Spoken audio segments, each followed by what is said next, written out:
Cloudy with a Chance of Meatballs, written by Judy Barrett and drawn by Ron Barrett.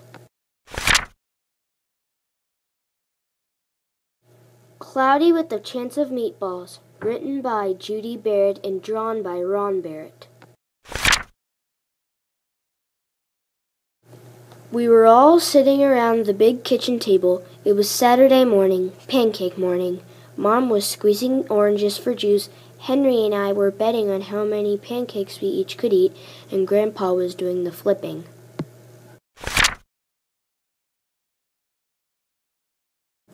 Seconds later, something flew through the air headed toward the kitchen ceiling and landed right on Henry.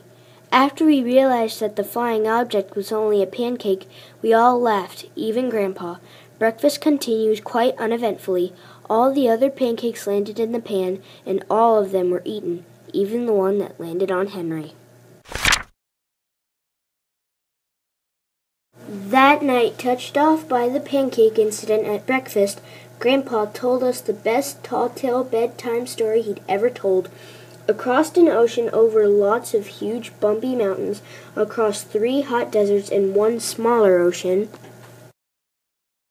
there lay the tiny town of Chew and Swallow. In most ways, it was very much like any other tiny town. It had a main street lined with stores, houses with trees and gardens around them, a schoolhouse, about 300 people, and some assorted cats and dogs. But there were no food stores in the town of Chew and Swallow. They didn't need any. The sky supplied all the food they could possibly want. The only thing that was really different about Chew and Swallow was its weather.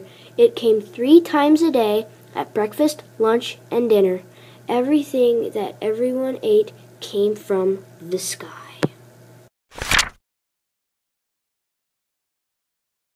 Whatever the weather served, that was what they ate.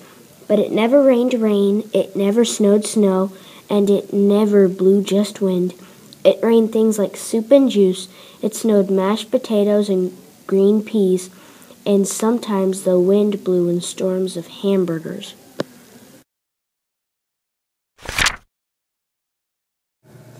The people could watch the weather report on television in the morning, and they would even hear a prediction for the next day's food. When the townspeople went outside, they carried their plates, cups, glasses, forks, spoons, knives, and napkins with them. That way, they would always be prepared for any kind of weather. If there were leftovers, and there usually were, the people took them home and put them in their refrigerators in case they got hungry between meals.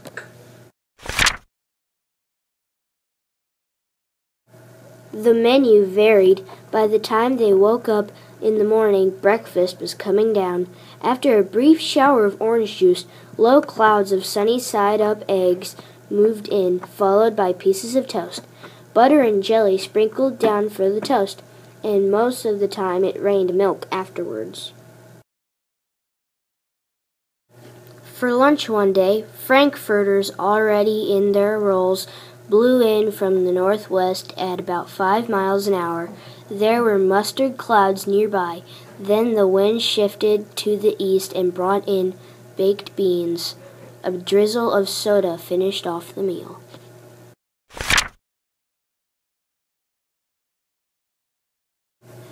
Dinner one night consisted of lamb chops, becoming heavy at times, with occasional ketchup. Periods of peas and baked potatoes were followed by gradual clearing, with a wonderful Jell-O setting in the west. The sanitation department of Chew and Swallow had a rather unusual job for a sanitation department. It had to remove the food that fell on the houses and sidewalks and lawns. The workers cleaned things up after every meal and fed all the dogs and cats. Then they emptied some of it into the surrounding oceans for the fish and turtles and whales to eat. The rest of the food was put back into the earth so that the soil would be richer for the people's flower gardens.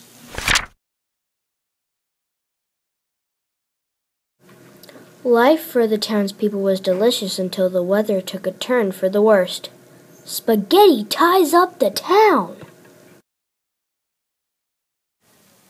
One day there was nothing but gorgonzola cheese all day long. The next day there was only broccoli all overcooked. And the next day there were Brussels sprouts and peanut butter with mayonnaise. Another day there was a pea soup fog. No one could see where they were going, and they could barely find the rest of the meal that got stuck in the fog.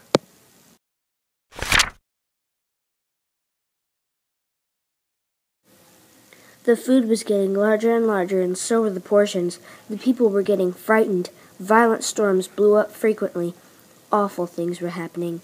One Tuesday, there was a hurricane of bread and rolls all day long, and into the night. There were soft rolls and hard rolls, some with seeds and some without. There was white bread and rye and whole wheat toast. Most of it was larger than they had ever seen bread and rolls before. It was a terrible day. Everyone had to stay indoors. Roofs were damaged, and the sanitation department was beside itself. The mess took workers 4 days to clean up, and the sea was full of floating rolls. To help out, the people piled up as much bread as they could in their backyards. The birds picked at it a bit, but it just stayed there and got staler and staler. There was a storm of pancakes one morning and a downpour of maple syrup that nearly flooded the town. A huge pancake covered the school. No one could get it off because of its weight, so they had to close the school.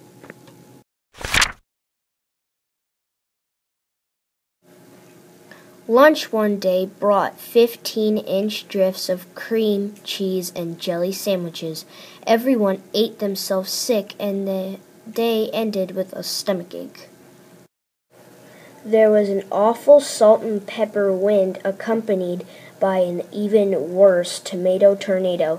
People were sneezing themselves silly and running to avoid the tomatoes.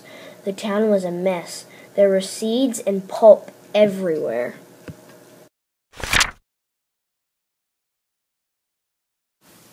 The sanitation department gave up. The job was too big.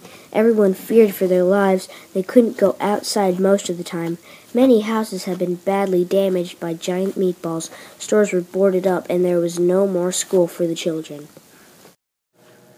So a decision was made to abandon the town of Chew and Swallow. It was a matter of survival.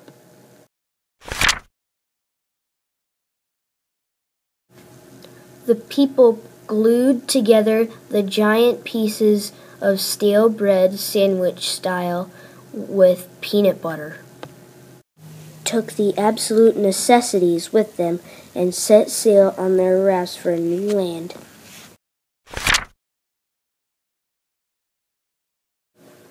After being afloat for a week, they finally reached a small castle town which welcomed them. The bread had held up surprisingly well enough for them to build temporary houses for themselves out of it. The children began school again, and the adults all tried to find places for themselves in the new land. The biggest change they had to make was getting used to buying food at a supermarket. They found it odd that the food was kept on shelves packaged in boxes, cans, and bottles. Meat that had to be cooked was kept in large refrigerators. Nothing came down from the sky except rain and snow. The clouds above their heads were not made of fried eggs. No one ever got hit by a hamburger again, and nobody dared to go back to Chew and Swallow to find out what had happened to it. They were too afraid. Henry and I were awake until the very end of Grandpa's story. I remember his goodnight kiss.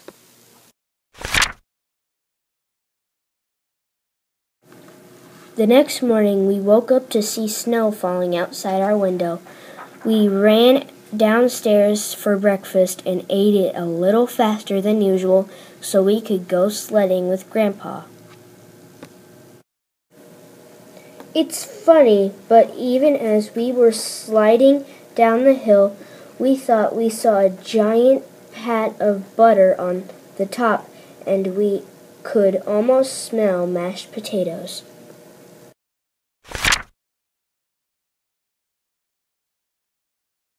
The end.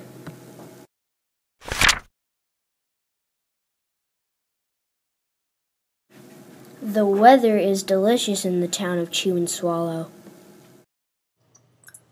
Read by Billy, North Elementary School, Jefferson City, Missouri, March 2016.